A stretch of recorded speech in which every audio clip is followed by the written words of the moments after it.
Hi guys, Martin from MS Custom Flies again. I'm just doing some more of these videos for Paul that he asked about. Just keep everyone sane while they're all locked in under quarantine. So today I just thought we'd go. Hair's grown, it's got in my mouth. Thought we'd go through catching a perch. So I know a lot of people on River Pikers group like drop shotting, catching perch on canals and stuff, so I just thought the next progression from there, because that's what I did myself. I went from lure fishing into fly fishing and I've never ever looked back.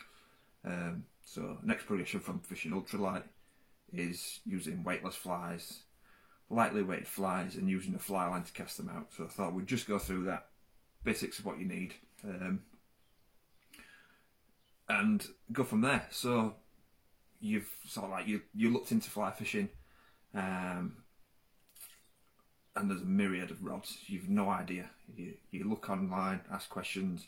Everyone's got a different opinion. I'm just saying, not saying my opinion's right, but this is the tackle that I use, and it covers me for. Well, I use this rod for trout streamers, which pretty much you can use the same flies for your perch as you can your trout, a lot of them.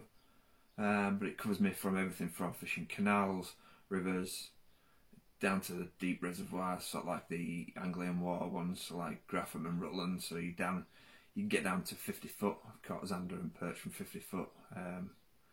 First zander came from 74 foot. I did have to use a heavily weighted fly on a fly rod. It's not as fun, but it's doable. So the rod, I use a 6-weight. This is one I built myself specifically for fishing for perch. This one's just an 8'6" 6-weight, but it's a glass fly rod, so it bends a hell of a lot and it's good fun. But yeah, if you just setting out and buying a fly rod, or even if you've got one, anything sort of like a 5, 6, 7 weight, perfect. Personally, I'd go for a 9 foot 6-weight if you can get one. If you're looking to set up and buy your first outfit. A 9 foot 6-weight will cover you for catching perch. You'll still get some fun fights from out of smaller fish. It's adequate for landing bigger fish, and you'll still land jacks, and obviously bigger pike if they do take your fly, providing you don't get bitten off. So yeah, so a 6-weight rod, perfect. Then we're going to need a reel. Reels, got some here. Don't have to be expensive. They just basically hold a line. You're never ever going to get a perch that's going to run you onto a drag. I've never had a pike that's run me onto a drag either. So if you're just fishing on a shallow canal, I'd probably just buy a 6-weight floating line. For perch flies, you don't have to get too specific. A standard weight forward floating 6-weight line will do. This one's more of an aggressive taper, which just means that if, obviously I'm saying about tapers, but you've never picked a fly rod up. So a weight forward is you've got your main line, and all your condensed weight for your head of your fly line to cast the fly out is in the last sort of like 30 foot of the fly line. So I'll just pull the tip of this off and you'll see that it's a fair bit thicker. So this is the very tip of the fly line. Then it gets into the main head, which is that's the bit that carries all the weight to cast your fly line out. Then as you come back, it starts getting thinner. So this one's roughly 30 foot. That's what you aerialise to get your cast out. Then you go into a thin running line. So yeah, that's a floating line. So that will cover you for canals, shallow rivers, etc, etc. But then if you get onto the deeper canals, like I know some of you in the group fish the same canals as I do, they're not just your standard 3 foot deep shallow canals. Some of them are a fair bit deeper.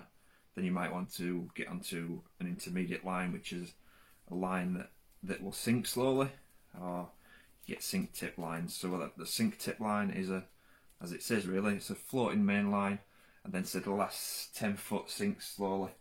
You got your floating line, your sink tip coming down, so your flies fish at a little bit different angle. If you've got a floating line, fishing weighted flies, you just, as you retrieve them, you do get a bit more of a jig, and it will fish alright. But yeah, so you've got like that's a sink tip,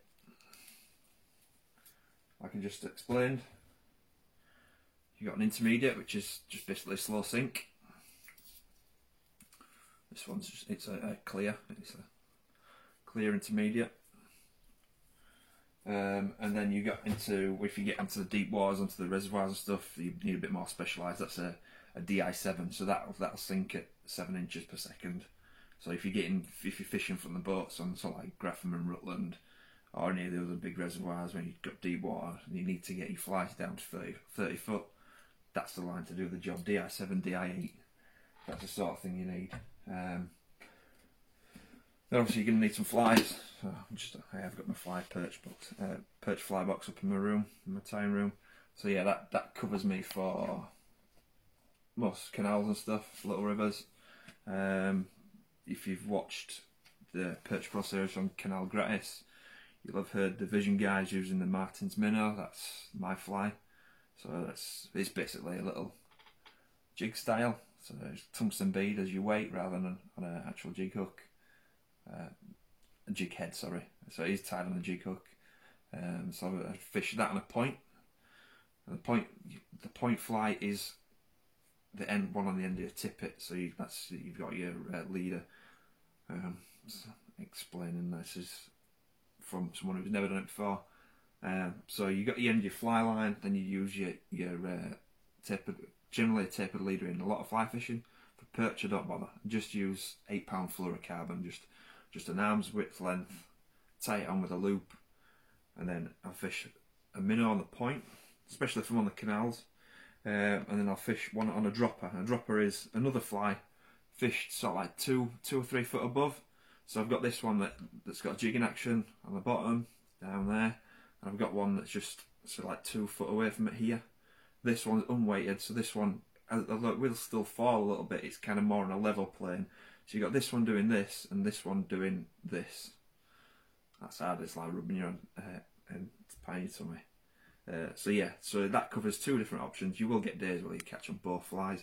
You get days when they want a less aggressive movement, and they'll take the dropper fly that's fishing more level, about 2 foot up. And you get days when they'll take this one with a jig and they'll absolutely smash it.